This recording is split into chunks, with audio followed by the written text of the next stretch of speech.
வணக்கம். இன்றைக்கி செவ்வாய்க்கிழமை காலையில் வந்து பிரேக்ஃபாஸ்ட்டுக்கு என்ன பண்ணுறதுன்னு சொல்லி பார்க்கலாம். நம்ம கௌரி சமையலறையில் ஈரோடு சேலம் சைட்லாம் வந்து தக்காளி குழம்பு ரொம்ப ஃபேமஸ்ஸு. டிஃபனுக்கு வந்து வாரத்துக்கு 2 வாட்டியாவது செஞ்சுருவோம். அடிக்கடி செய்கிறனால ஒரு நாளைக்கு வந்து சாம்பார் தூள் போட்டு செய்வோம், ஒரு நாளைக்கு வந்து நான்வெஜ் குழம்பு தூள் போட்டு செய்வோம். அந்த மாதிரி மாற்றி மாற்றி செய்வோம். இது வந்து இட்லி தோசை மட்டும் இல்லாமல் பூரி சப்பாத்திக்கு கூட ரொம்ப நல்லாயிருக்கும். எனக்கு வந்து இது வந்து பிரெட் டோஸ்ட்டுக்கு வந்து ரொம்ப பிடிக்கும்.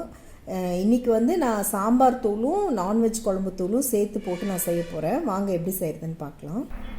ஒரு 10 சின்ன வெங்காயம், பாதி பெரிய வெங்காயம் ரெண்டும் மிக்ஸ் பண்ணி போட்டால் டேஸ்ட் நல்லாயிருக்கும். கருவேப்பிலை, ஒரு பச்சை மிளகா, ஒரு அரை டீஸ்பூன் வந்து இஞ்சி பூண்டு பேஸ்ட்டு, 6 மீடியம் சைஸ் தக்காளி எடுத்திருக்கேன்.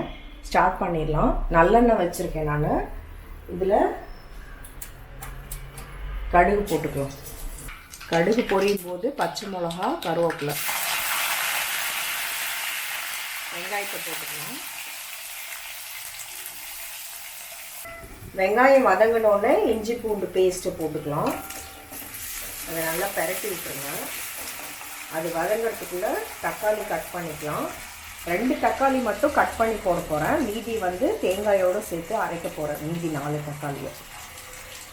தக்காளி வதங்கினோடனே அடுப்பை ஸ்லோ பண்ணிவிட்டு பொடி சேர்த்துக்கலாம். கொஞ்சம் 1/4 ஸ்பூன் மஞ்சள் பொடி, சாம்பார் தூள் இல்லைன்னா குழம்பு தூள் சேர்த்துக்கலாம். நான் அந்த கௌரி ஷாப்போட ஆல் இன் ஒன் பொடி சேர்த்துறேன், 2 ஸ்பூன். இது வந்து நான்வெஜ் குழம்பு பொடி, இதுவும் கௌரி ஷாப்பில் அவைலபிளாக இருக்குது. இது ஒரு 2 ஸ்பூன் சேர்த்துக்கலாம். மிளகாத்தூள் ஒரு 1/4 ஸ்பூன். இந்த குழம்புக்கு தேவையான அளவுக்கு உப்பு, தேங்காய் அரைச்சி ஊற்ற போகிறோம் அதுக்குமா சேர்த்து போடுறேன். போட்டு இதை நல்லா பெரட்டி விடலாம். இப்போ நான் போட்டது நம்ம கௌரி ஷாப்போட ஆல் இன் ஒன் பொடி. இது பருப்பு சாம்பார், புளிக்குழம்பு, பொரியல், இந்த மாதிரி டிஃபன் சாம்பார் எல்லாத்துக்குமே யூஸ் பண்ணலாம். அப்புறம் நம்ம கௌரி ஷாப்போட நான்வெஜ் குழம்பு தூள், எந்த கலரும் ப்ரிசர்வேட்டிவும் இல்லாமல் கௌரி ஷாப்போட கொளத்தூர் வரமிளகாத்தூள். இதெல்லாம் வேணும்னா லிங்க் வந்து டிஸ்கிரிப்ஷன் பாக்ஸில் கொடுத்துருக்கேன், நீங்கள் வாங்கிக்கலாம். 1 நிமிஷம் பொடி வதங்கி இப்படி எண்ணெய் பிரிஞ்சு வரணும் ஸ்லோவில். இப்போ வந்து தண்ணி ஒரு டம்ளர் ஆட் பண்ணிக்கலாம். இப்போ அடுப்பை ஹையில் வச்சு இதை நல்லா கொதிக்க விட்டுறலாம். இது கொதிக்கிறதுக்குள்ளே நம்ம தேங்காய் அரைச்சிட்டு வந்துடலாம்.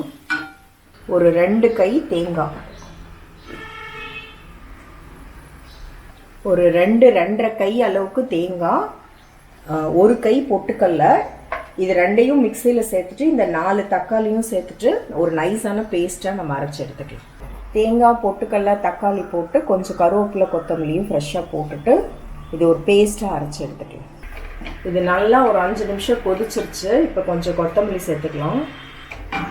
இப்போ நம்ம அரைச்சி வச்சோம் இல்லையா, அந்த பேஸ்ட்டை சேர்த்துக்கலாம். தேங்காய், பொட்டுக்கல்லாம் போட்டிருக்கனால நல்லா திக்காகும். நல்லா ஒரு 2 டம்ளர் 3 டம்ளர் போல் தண்ணி ஊற்றிக்கலாம். என்ன கலர் பாருங்கள். இது நல்லா கொதிக்கட்டும். இந்த மாதிரி ஒரு 5 நிமிஷம் கொதிச்சா வாசம் சும்மா கம கம கம கமன்னு வரும். பசி செம்மையாக எடுக்கும். இந்த டைமுக்கு நீங்கள் வந்து கன்சிஸ்டன்சி சரியாக இருக்கான்னு பார்த்துக்கோங்க. பொட்டுக்கல்ல போட்டிருக்கறனால ஆறும்போது திக்னஸ் ஆகும். வேணா தண்ணி ஆட் பண்ணிக்கலாம். உப்பு காரம் செக் பண்ணிவிட்டு வேணா அடிஷ்னலாக ஆட் பண்ணிக்கலாம். எல்லாமே பர்ஃபெக்டாக ஜோராக இருக்குது. கன்சிஸ்டன்சி ஜோராக இருக்குது, செம்மையாக இருக்குது.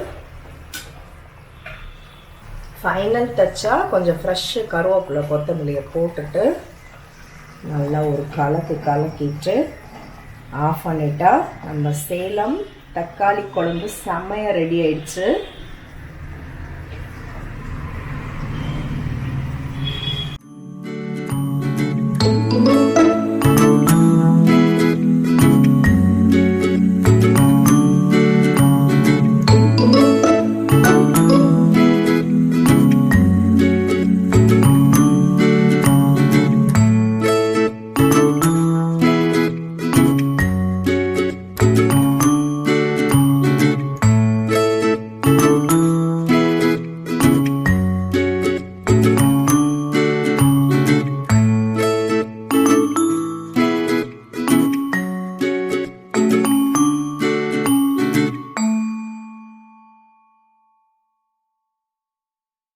சுலபமாக சூப்பராக பண்ணியாச்சு பார்த்தீங்களா.